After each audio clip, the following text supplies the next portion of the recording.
Jahri Evans, New Orleans Saints, Saints Hall of Famer, Saints Ring of Honor, Philly's finest, and this is the NFL Players Second Acts Podcast.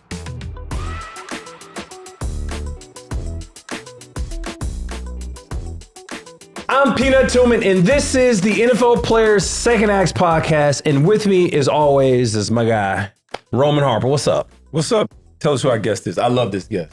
This is my brother right here. If it's your brother, y'all got a lot more in common than what I was finna say. So I want you to intro this brother. All right.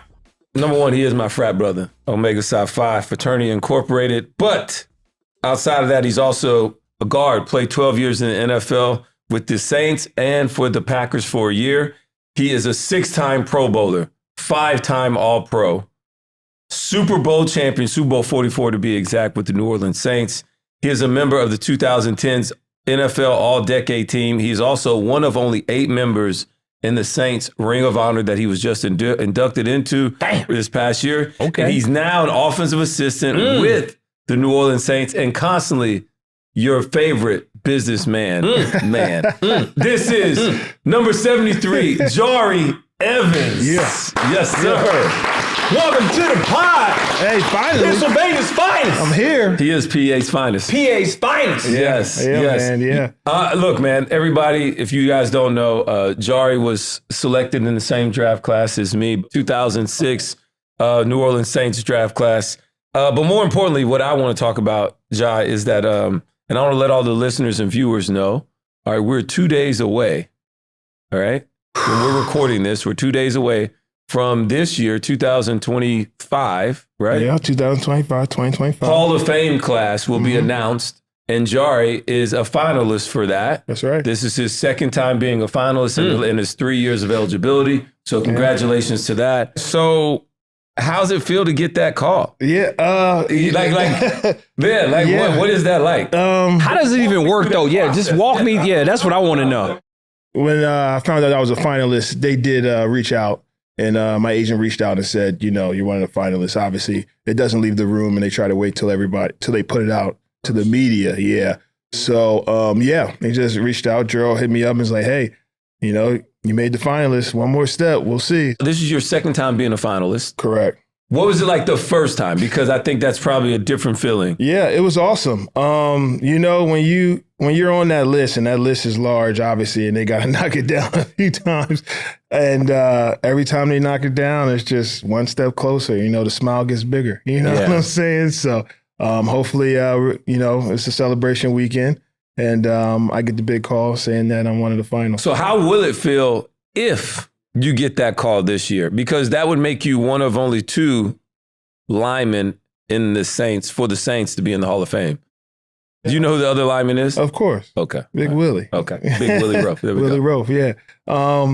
It'll be awesome, you know. And it's not about, you know, if, it's just about when, right? Okay. You know, you get to this point where you're in the finalists twice, and there's guys that have been on this list for a long time. Mm-hmm. You know, Willie Anderson's a guy that's been on this for a time. I think Eric Allen's been on this list for a long time. You know, there's guys that have been waiting for a long time that are deserving of it. Because when you get down this part, just about everybody that's the finalist is really deserving of it, to the point where they have a senior list. If you don't get in, you go on that senior list. Yeah.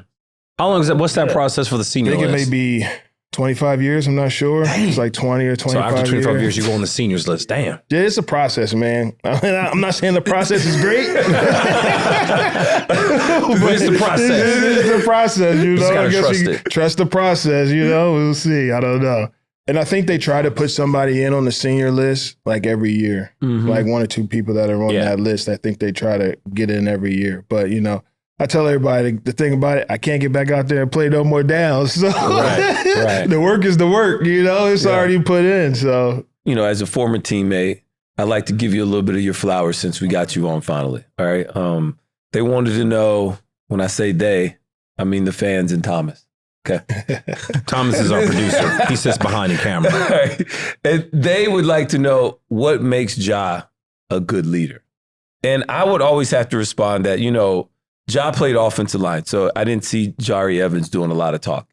I think he let a lot of his play doing the talking. Like Besides that practice, he'd be like, don't come in my B gap. Like, you can be anywhere on this field, but in my B gap. Like, as long as you don't come over here, Rome, we ain't got problem. No smoke. No smoke. But if you come over here, you're going to get smoked. I'm a bust show, you know what. I see this, your best leadership qualities, job. I didn't see it always on the field. Mm-hmm. But I would be remorse if I didn't tell you that I saw it this offseason at training camp. Okay. When I saw you coaching. Yeah. That was the first time I was like, man, dude, Ja's got it. The way you communicated, the way you're able to work and talk to these guys and still be able to show them what it's like to do, having the punch, the right counter steps, the right steps, making sure your eyes right. I sat in a room with you and learned so much just about offensive line, schematics, all those things that I had never even heard before.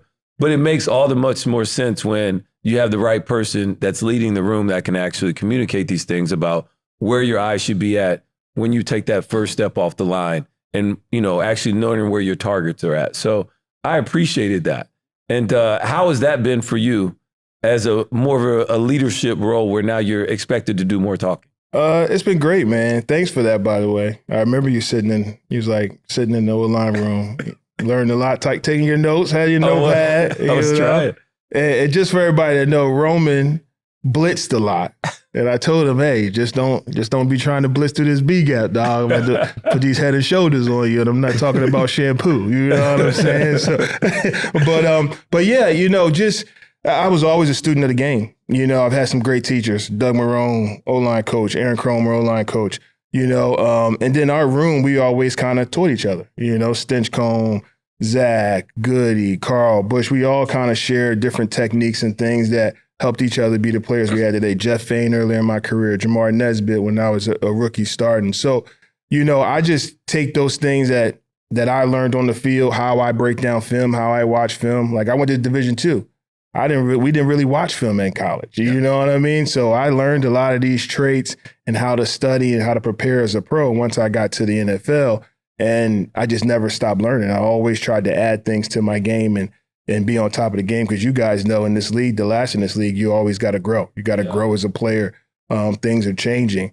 So, you know, being able to communicate with players in a way that they're able to get it, or, you know, they're able to see it and put it into action, it's key. It's key. And O-line is different, right? You got 5, 6 guys, you know, on the field that can be on the field at once if he's playing jumbo tight end, but you got 10 guys in the room that are from 6'1" to 6'8", 290 to 350, 360, that move completely different, that have different skill sets. You know what I mean? And you have to make sure that all those skill sets come together and be one unit. So it's important to learn how to communicate with all the different guys differently and learn the different ways that hits their brain so they can go out there and execute. Yeah. So I got one for both of y'all. Okay. Prior to 2006, in the 13 seasons prior to 2006, before you guys got drafted, the Saints had only had 2 winning seasons. So my question to both of y'all is, and whoever answers first, what was it like being a part of the Saints and that organization and being a part of the rehabbing of it? You know, like the growth and development and just how you guys helped that franchise win a Super Bowl. What was that like living in this city? Oh, I mean, once you add the city in, it like adds a totally different dynamic because the city's up. You know what I mean? The city's turning up. I think we were all just so young. We didn't know any better. Because that was after Katrina, right? Yeah, that was the first season after Katrina. I would say Jahri was the first person that came in and starting. Jahri was the first one. And Colston. Yep, then Colston. Yeah. Then Reggie got in. Reggie was starting regardless. He might not have started, but he was touching the ball. He was touching the ball. He get his touches. And then I was the last one out of the first initial group of starters that rookie year. And Ninko had a couple. And Ninko played. Yep. Ninko played, yeah. And so it just, go ahead, John. You kind of break it down. Yeah, you know, just like the Roman said, you know, we had that draft class. Yeah. We all wind up playing in that draft class. It was a good draft. Yeah. It was a good class. And we had to play, right? Mm-hmm. They didn't bring back a lot of the guys that were displaced in 2005. They brought in a lot of free agents, Jeff Fain and Drew Brees, and we had Deuce leadership and some guys on defense as well. But, you know, they brought in, Fujita, Hollis, you know what I mean? Shanley. They brought a lot of free agents in that year. So, you know, it was just hey, we're gonna see who can make it through this training camp. That was really, to me, that was like, whoever we wind up after this training camp, that's gonna be who we got, and we're gonna go out there and handle business. And we in 06, that started the foundation. I think we were like 10-6, but wound up going to an NFC Championship. In Chicago, we were one game away from the Super Bowl. So just to know that, all those guys, free agents, new coaches.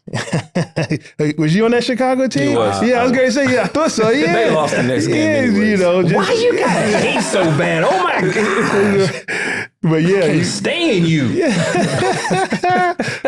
Those free agents and the rookies and the new coach. I think a new system that people never saw before.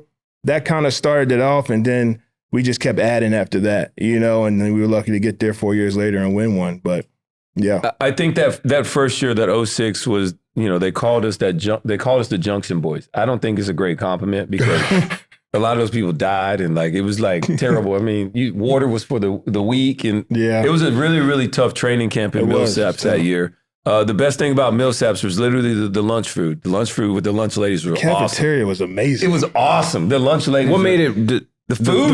The food was so good. It was home cooking. It was 5-star restaurant. It was. I'm coming from D2, so I don't know. Y'all probably had some. I'm coming from Alabama. The food was legit. They had lobster, steak, training camp. Yes, what? It was the Millsaps lunch ladies. Legit. Yeah. Where's Millsaps at? Where's that? In Jackson, Mississippi. Jackson, Mississippi. Because New Orleans, we didn't have a training camp. Everything was still. That was probably the only highlight. No, it was literally the only highlight. Was the lunchroom ladies. It was legit though. You can ask anybody. It was legit. It was legit. Would you ever imagine growing up in Philly? Yeah. Playing at Bloomsburg, playing left tackle at Bloomsburg, that you would become possibly a Hall of Fame caliber player at right guard in the NFL? That's a good question, man. So I always wanted to be the best player I could be, right? I always had that mentality, I'm going to go out here and just crush it. You know what I mean? So, even in high school, my high school, Frankford High School in Philly. Which doesn't even have a full 110 yards field. Just the corners. The corners in the end zone are track. Because we have Rome been there. Wait. Time out. I don't have I'm a visual learner. The way you said that, it didn't compute. So we got a gravel track. The math ain't mathing. Yeah. Please explain that. So how can I explain it? So we got a gravel track, right? Normal on a normal track, 4 times around the track is a mile, right? Yeah, 1,600 meters. You're right. So our track, you have to go 5 times to make a mile. So the field is a little short. So the corners of the end zone, you toe tapping and gravel down there, it's like something I've never seen before. We used to score a lot of touchdowns in that corner, and it's a little curve from the grass to the gravel too. So you gotta be careful. It's different. Did y'all have a professional person do this, or did y'all just kind of have somebody from the neighborhood come do y'all track? So we're one of the oldest universities in the city. Actually, the Philadelphia Eagles started in Frankfurt. You know what I mean? So back in the day when they used to have those yellow and blue jerseys. Yeah. And when I played, we were up. I think we were leading the city in championships before George Washington took over. But we're a pretty historic high school, so it's an old stadium. It's a very old stadium. And but yeah, so even early, I didn't play tackle football until I went to high school, till 9th grade, till JV. I didn't put the pads on until then. But early on in my career, I always wanted to make it to the league. I always wanted to be the best player I can be, and I had good teammates and good. I played on good teams. My junior year, we were undefeated. We lost in the second round to the other playoffs or the semifinals to the team that wound up winning the championship. And then my senior year, I didn't play football. Right, I broke my knee playing basketball in the summertime. But I took a piece of paper in the surgery room with me, and on that paper, I said, I will play this season, I will play in college, and I will play in the NFL. So, I've always had that, that mentality that, hey, football is what I want to do. I want to be a player. I'm going to try to be the best player I can be. And, I got 2 of those things out of the 3, right? My senior year, the guys, my high school team still went to the championship, but we lost. And they'll never let me forget that, forget about that. But yeah, so, I always wanted to be the best player I could be, Rome. And even when I got drafted, that was the first thing, I told myself is hey, man, when this opportunity comes, as soon as you get the opportunity, take advantage of it. And that opportunity came to me early on. A couple guys got hurt, and I just made sure that I took advantage of it and never looked back and just put my best foot forward and go out there and, try to win each down. What was that transition like to going from left tackle to right guard? Because I know one thing you always talk about is that, dude, when you play DT ball and you play O-line, you got to just maul cats to stand out. So going from that to all of a sudden now you're going to play right guard, what was that transition like? It wasn't a hard transition, I should say. Was it easier? I'm not going to say it. Right guard is definitely not as difficult as playing left tackle in the National Football League. Right. But at my level where I was playing in college, it wasn't very difficult to play left tackle, I guess, for me at that level based off of, our team and our scheme that we ran, which is it's not quite a pro scheme because we ran a lot of sprint draw. We still ran stretch outside zone, still ran inside zone, but we also had some sprint draw work that was phenomenal. You couldn't tell if it was run or pass. So my head coach in college, Coach Danny Hell, he just went into the College Football Hall of Fame. But we used to run sprint draw where the guards stacked and then climbed, or they stacked and then turned and hinged for the sprint for the pass. So we had a different style of offense where the tackle would just block down on that play. So just maul cat. Right. We ran the ball. I mean, my senior year, I had 3 backs that had 1,000 yards. Ooh. Jamar Brenham, he won the D2 Heisman. My senior year, he had 2,000 yards, 34 touchdowns. Like balling. He had a short stint in the league, but so we were just mauling guys. It was just a different league, different game. But back to your point about changing positions. I mean, you see our left tackle today, Tolly. He played right tackle in college, and he played left tackle all season for us. So it really just depends on the skill set of the player. I think some players, it is hard to switch their feet. You know what I mean? Going from a right-hand stance to a left-hand stance or a left-hand stance to a right-hand stance. But ideally, it's the body types that's rushing against you. And I never struggled with the bigger, powerful guys in a close radius. I think I would have struggled playing tackle in the NFL against smaller, quick guys with a little more space on the edge. Okay. How about you? Does that ever make you weird with corners? Because safety, we're in the middle, but corner right to left, did that ever, foot-wise, pedal-wise, breaking either way? No. You got to be able to travel. Okay. Well, when I say travel, meaning you got to play on the left side of the field, right side of the field. If your receiver goes in motion, that's true. You gotta play inside, slot, outside. So for me, I didn't. So my first couple of years, I played left corner, and then we got Zach Bowman from Nebraska, and then they wanted to move me to right corner, and I was like, oh, okay, because naturally, the left corner, that's your dominant one. He's like your left tackle, right? Most teams are right-handed. Yeah. So most quarterbacks are right-handed. So I went over to the. At first, I fought it, and then was just like, all right, I'll just go to the right, and I went to the right corner and was still balling and. Didn't change anything. Let me ask you this. Why do you think there are corners that can't flip? Is it because one-sided? It's like you were saying, it's the footwork. Like I'm so used to having this foot up and using this hand. I'm used to being in this stance. Right. It's just perfect for me. No different than a left tackle. I'm going to have this foot up, ready to kick slide, or kick step, or whatever. Right? I'm just used to this. I'm just used to this position. I'm used to this, and I can't do nothing else. Right. So some people aren't ambidextrous. They can't make that move, that transition. But I don't know. I feel like at this level, you should be able to play left tackle, right guard, left guard. That's just me. Or left safety, right safety. Is to me, they're all interchangeable, right? Am I the Mike or am I the Will or I'm the Sam? Well, I think that's a different ball game. For me personally, I would rather play left corner because I like my left foot up more than my right foot. When I backpedal. I don't know why. That's how you like, I like my left foot up. So did you do that when you would be in the middle of, or like, let's say were you on the right side, did you just keep it up like that? Or did you do it the right way when you were on the right side of the field? Yeah, on the right side, I moved my right one up. Just because I would prefer to be on the left, but I'm also strong safety, which most teams are right-handed. So my left foot is naturally up all the time. Right. Because that's where the tight end is at. For me, I naturally like my left foot up. I don't know why. I feel way more comfortable like that. Yeah. I just viewed it as Gilbert, San Diego Chargers Hall of Fame. He said always, you got to get comfortable being uncomfortable. Yeah. So when I first went over to the right, I wasn't comfortable. And then I just was like, nah, I got to enjoy this, embrace it. Mm-hmm. And then I just got super comfortable with being that. So that's why I have that mindset of like, nah, you should be able to go left or right or right guard, left guard. You trained it in to be able to do it. I just trained it in. Yeah. Something we've always asked everybody, and I know you know this. What was your welcome to the NFL moment? Or someone just like mauled you or beat you or training camp or something you had to buy? Sheesh. Something with the cafeteria? Was it O-line dinner? Was it? I'm trying to think, man, because we had a good group of guys. Obviously, everybody got the dinner they got to pay for. Absolutely. We did it right, though. We actually bought a bottle of Louis XIII, so we didn't have to buy it at the store.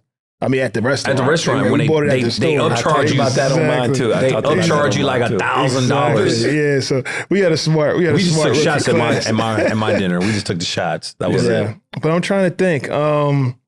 It's crazy because our room was a little bit different, right?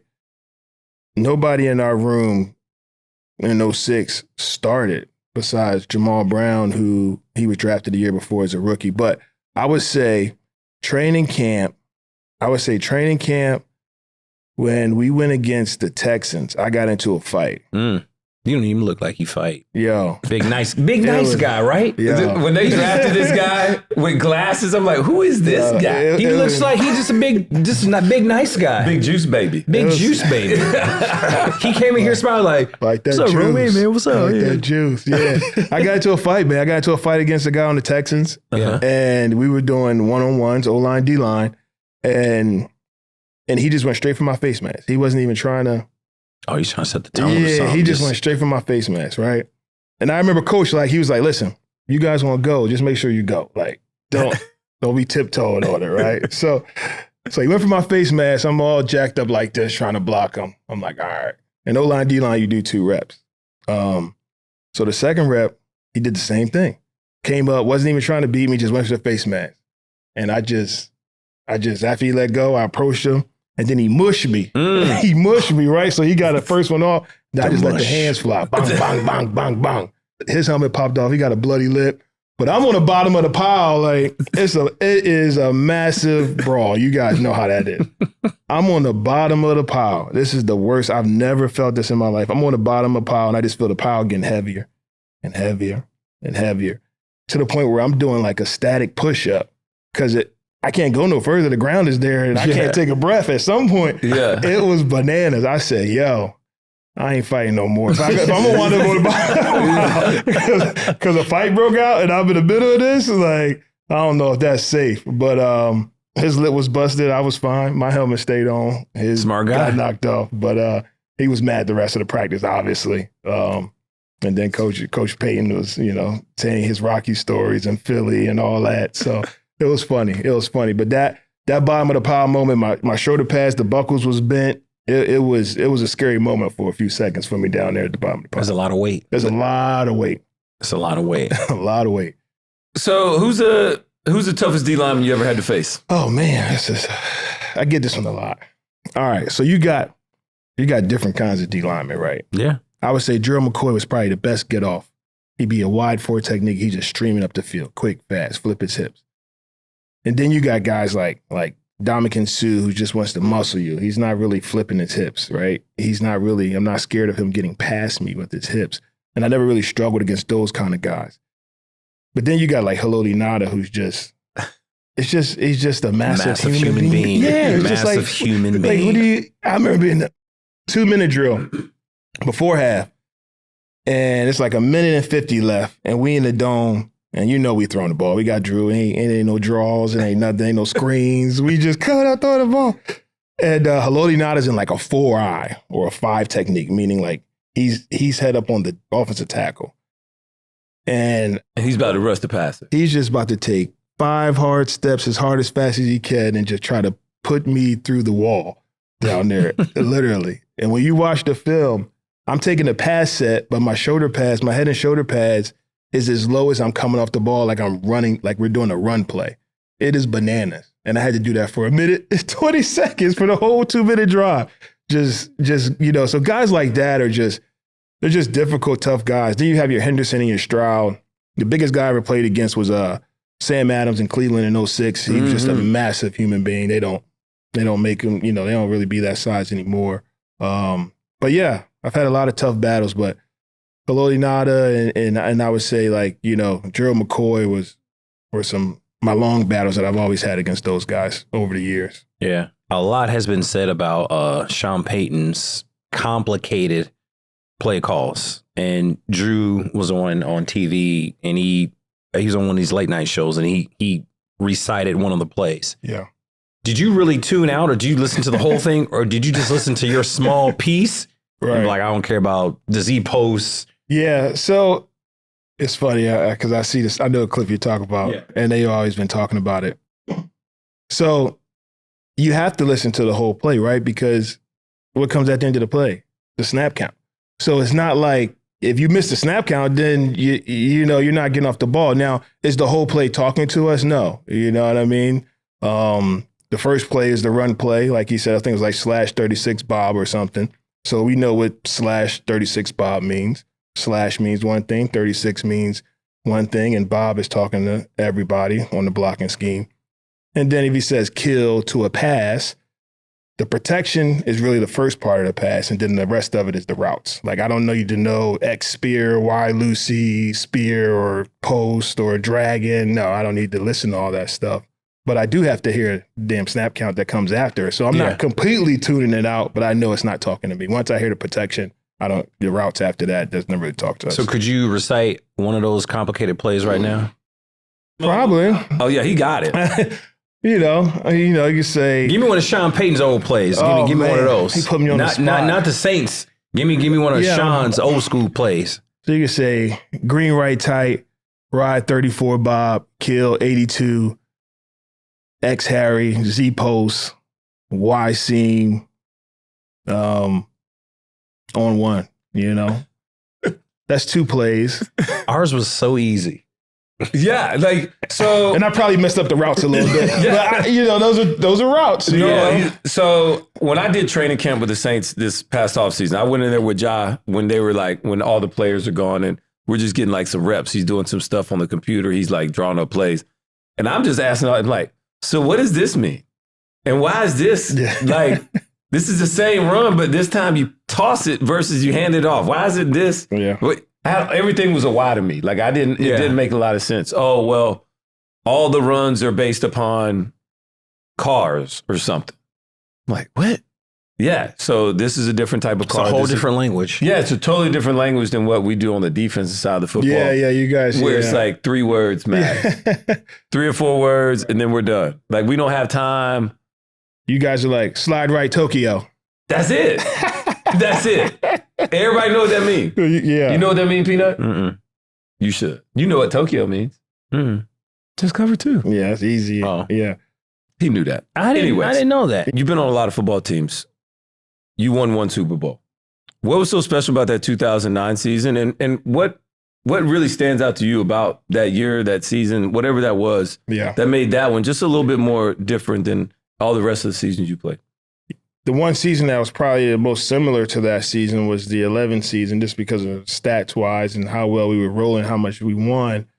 But the biggest thing I think that stands out, about the 9 season is you saw a progression of a team, and not just a team or organization, to what Peanut was saying earlier. You saw them, have a draft, right? And then have those players, and then as those players that we started with may not stay or leave the fold like all players do, bring in other players that's going to fit the fold well enough to get us over the hump that we have to be able to become champions. Bringing in a guy like Pierre and Bushrod and guys on defense, like Tracy and other guys that just help, mold the whole team. Bringing Mike McKenzie back on a championship team when we needed a guy to make plays for us because of injuries, and bringing in JV, Vilma, you know what I mean? And then seeing how Drew progressed as a passer, as a communicator, reading coverages. You saw that in those 3 or 4 years that propelled us to be a championship team. And I think it continued to grow. You saw things add to the playbook. Coach Payton as a play caller, adding things to the playbook, adding different schemes based off of other things that team did. It's a chess match, right? You see me run this out of this formation. I'm gonna give you the same formation, but I'm gonna run something else, you know? So when you have success like that, I think you become harder to stop because you just keep scheming it up and keep adding and adding and adding, you know, to the system. And then you bring in the body types that can still run that system, like bringing in the Sproles. Yeah. You know, fits the system well. You know what I mean? Just bringing in guys that, you know, can do things well that you've seen other guys that are kind of the same type of guys do previously. One of the things I enjoy about coaching is I enjoy coaching my kids when they allow me to. I've learned I can be intense. So when they allow me to coach them, I get joy out of just the bond and the connection that we have, you know, father, son, daughter, you know, with your parents. What do you get out of coaching with the Saints right now? Like, what's that joy? How does that make you feel? One of the biggest joys is just having a player come to and be like, oh man, I tried that and that worked. Yeah. You know what I mean? Like, I had a guy, I played with him with the Packers. He plays for us now. Yeah, and, the Packers. Lucas Patrick. Yeah, I know. Yeah. Sorry about that green team. that green team. And, I told him something and he went out and tried and he was like, man, that worked. Yeah. That's the biggest, that's awesome for me. I'm like, I'm surprised you didn't try that before, So like, I love that stuff. Or just having young guys go out there and trust what they're being told and go out there and try it. Even if it doesn't work the first time, just continue to work at it and try it, but have success. Watching those guys have success based off of the stuff that you teach them during the week and the stuff that they learn is awesome. Same thing happened to me when I was younger. I remember coach told me, he's like, listen, when Lufa, he was a Seattle, right? The middle linebacker. He was like, I think his name was Lufa. When he lines up over here, don't miss this. You got to turn back on this end and hit him to block off this backside gap from being closed, and we're going to hit it. And I recognized it. I recognized it and did it, and it was 40 yards. You know what I'm saying? So like being able to coach a player on where his eyes are, what he sees, and how he should react, and how his footwork should be, where his hand placement should be. They know that stuff, but just to constantly harp on it until it's second nature for them and watch them go out there and execute and have success is very fulfilling. Where do you see or want your coaching career to go or expand after this? A lot of people always ask you that question. Head coach Evans. Yeah. I enjoy coaching the line, man. I really do. I think offensive line is one of the major parts of coaching in the NFL, especially how these young guys are being coached in college. A lot of them are not prepared to come out to the NFL and throw the ball 35 times a game. No. And these coaches want to sling the rock. So I think there's a need of O-line coaching and technique in the league. But the one thing about being an O-line coach is that you're in part of every facet of the play, the run game and the protection. Yeah. You know what I mean? So like, if those things aren't tight, the play doesn't get started. You're not ahead of the chains. You're behind the chains. So for me right now, it's just the O-line coach, but I can see myself in the future designing runs and possibly calling plays as well. I think I'll be a run-heavy play caller, but you give me that general back there, I'll throw some deep balls, you know what I'm saying? So, but yeah, right now I'm an O-line coach learning the game, learning the system, but it definitely starts up front. I'm in the room with these coaches and they're like, how are we going to block this? How are we going to protect this? And that's important. I think what I've learned from talking to other coaches when they start out there, I'm just a linebacker coach. And then they get into DB and then they get into receivers and then they get into running backs. Have you started to do that now? Like, I know you're on O-line right now, but have you got into, I don't know, maybe the next one is tight ends or receivers or quarterbacks? Have you kind of flirted with the other positions? Yeah, I have. We during every week we practice with the tight ends. So I've taken the tight ends and I've done O-line tight end drills with those guys throughout the season. It's funny you asked that. I just interviewed the running back at the Senior Bowl. I've never, interviewed the running back. So I just interviewed the running back, watched film with a running back, talked about landmarks, footwork. And the running backs marry the run game because you gotta be on the right track with the O-line. So yes, I have been doing that. Also been drawing formations and what I would call plays, how I would call them. What name I would use for them. Oh, yeah. Am I tagging it for the fullback or am I tagging it for the tight end? Or if I'm putting that tag in there for the lineman, so at the end of the run. So like ride 36 Bob, that Bob is talking to the fullback, saying that he's back on backer. Am I calling it weak lead or am I just calling it weak? So I've been, working on things. I like that. I did not know that. Yeah. Hold on. I got a question. Toes, young fella. Step on.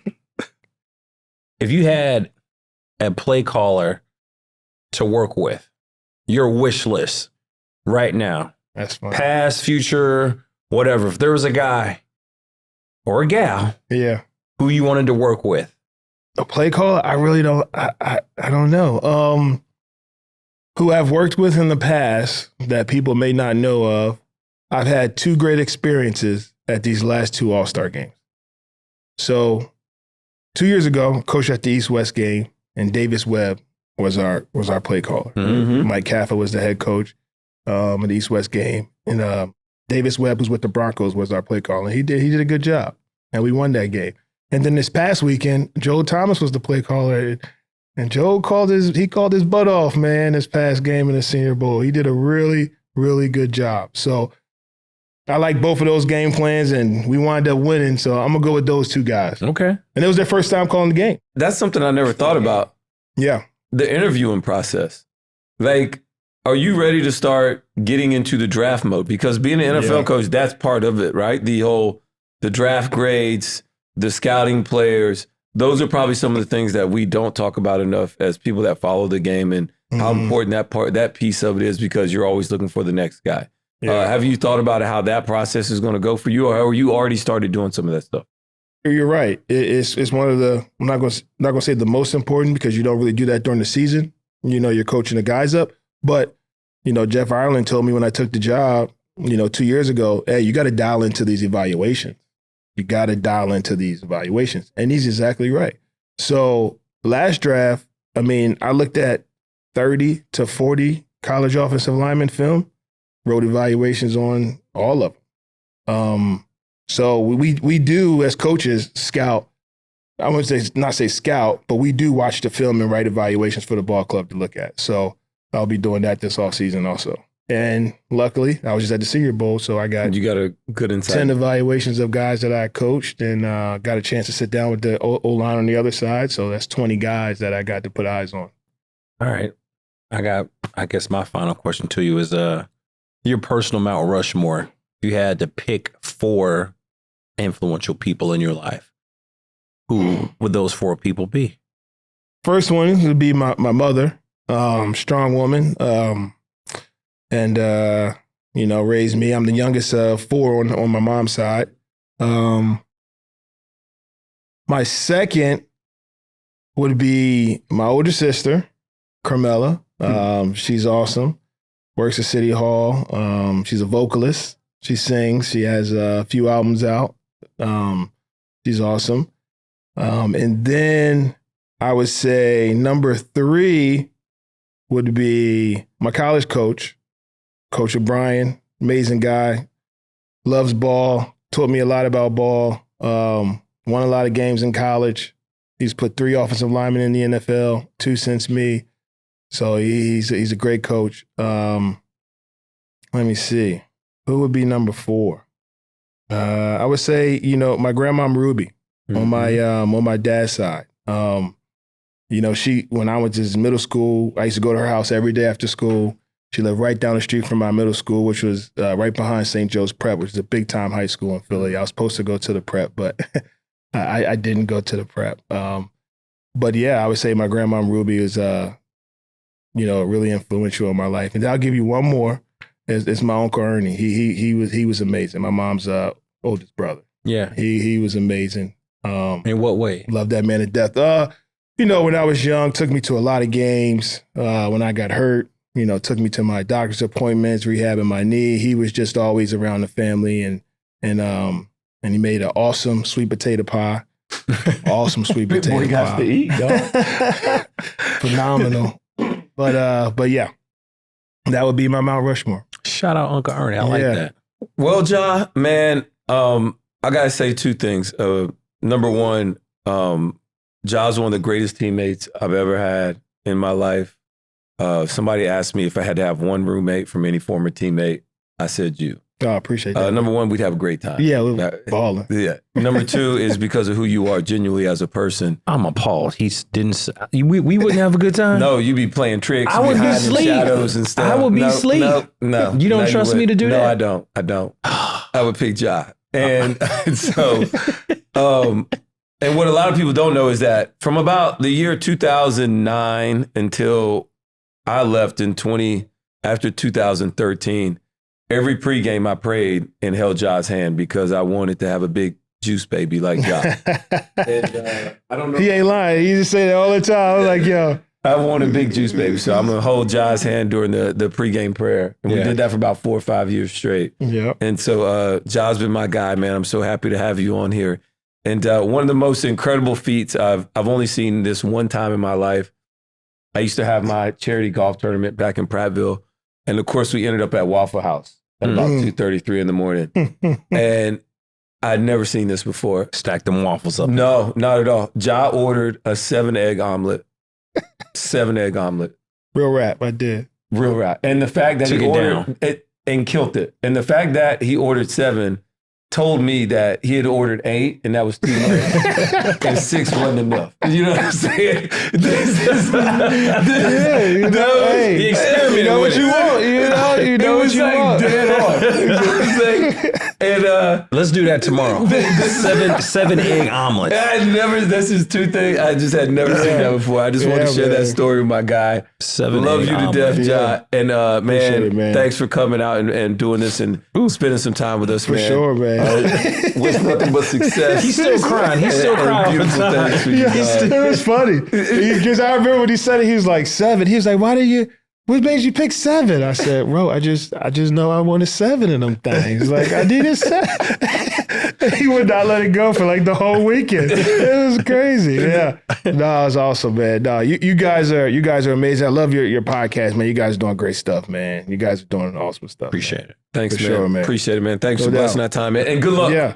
Good luck, man. Put it out there. Yeah, celebration. When was the last time? I know earlier in the pod you said you wrote when you messed your leg up. Yeah, when I messed my you leg wrote up, it down. yeah. Have you been writing things down since? Have you wrote anything down since? I have, Okay. but to your point, I think I need to write more stuff down. Yeah, you're right. I'm gonna do some writing. You're right. Hey, we got to put that in the universe, man. We got to speak it. We got to put it out Manifest it, right? Manifestation. Yes, sir. You're right. Yes, sir. I got to put some things in writing, some more things in writing. Yeah. Let's do Awesome, that. man. The great Jahri Evans. Yeah, Thank you so man. much, man. Thanks for Enjoy your having me. city. For all of our listeners and viewers always out there, man, thank you guys for always tuning in, man. Make sure you give us a 5-star rating. Hit that review. Give us a comment. Like, subscribe. Share, follow. Peanut's always teach me how to do this thing. Tell a friend to do what, Peanut? Tell a friend and make sure you watch our NFL YouTube channel. Yep, and that's wherever you pick up your podcast, whether it's Apple Podcasts, iHeartRadio app. Please continue to do that. And the YouTube app where now it's the NFL I just said that. podcast, right? I'm practicing on mine. Thank you, Peanut. You're stepping on my toes. There you go. I just said that. Whatever. I wasn't I listening. appreciate y'all. I'm Peanut. That's Roman. That's Ja. Thank you for tuning in to the NFL Players Second Acts podcast. We out.